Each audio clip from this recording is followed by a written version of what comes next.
Welcome back to our Healthy Home. So today we're going to make a salsa. It's just a tomato jalapeno salsa using some fresh. And so we need a medium onion. I'll go ahead and put that in the bottom. And I'm just going to chop it just small enough that it will get chopped up to the consistency we'd want in a salsa. Then we need, it asks for 2 cloves of garlic, but this is jalapeno garlic, so I just use 1. Have a hard time getting the paper off. Okay. Put that in there. Let me just go ahead and tap that a little bit more. Something's already in my eye. Then we need a 1/4 cup of cilantro. So these ingredients are already washed. We need 1 teaspoon of salt and then 1/2 teaspoon of the black pepper.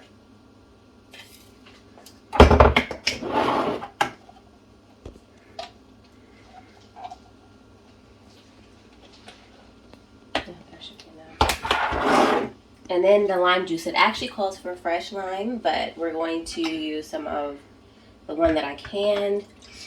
And we're going to use a few additional just because this is what I can. So I just want to make sure it's the right acidity, but this is tested for fresh lime. The bottled lime juice, I'm just going to add a little bit more of in here. Going to go ahead and chop up these tomatoes. Now, they're not the prettiest tomatoes. They never are every year, but they're going to taste really good. And I'm just going to take off, any of the tops or anything that doesn't look that great. So it was 2 pounds, so I had a little bit more than 2 pounds here.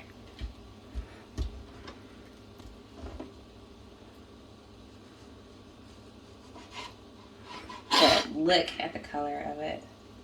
Really nice. Really meaty. How is a tomato meaty? Do you see this? This is meaty.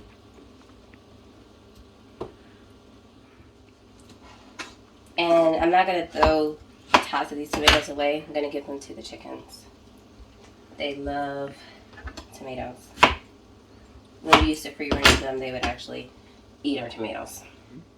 Okay, and so the last ingredient is going to be the jalapenos. These they just turned red. They turn red and it makes it a little bit spicier, but it has like a sweet taste to it. We're going to go ahead and leave the seeds in. That's okay with you? Okay.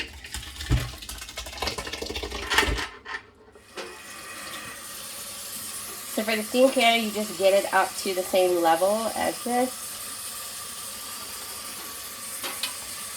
I saw that the amount that they put in the booklet never got it to the right level, so I had to adjust. A little bit more. And it's just because you don't want it to actually run out of any liquids during the canning process. To do slightly a little bit more, and then we'll go ahead and put that on the stove.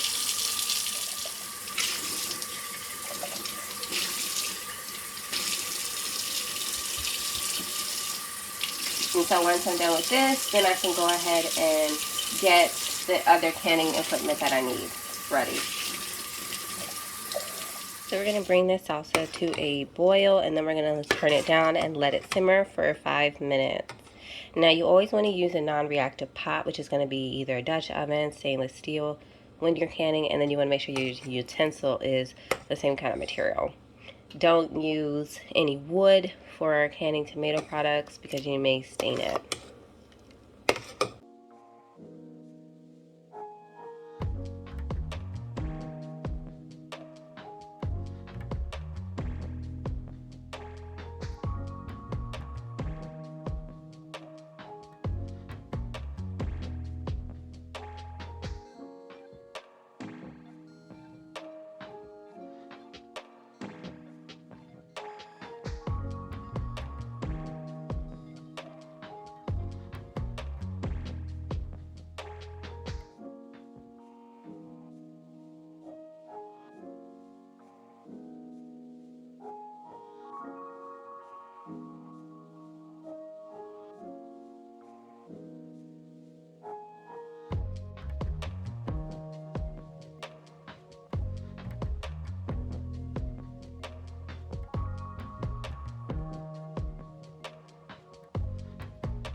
Check out my canning playlist to see all the different ways that I've canned our homegrown tomatoes.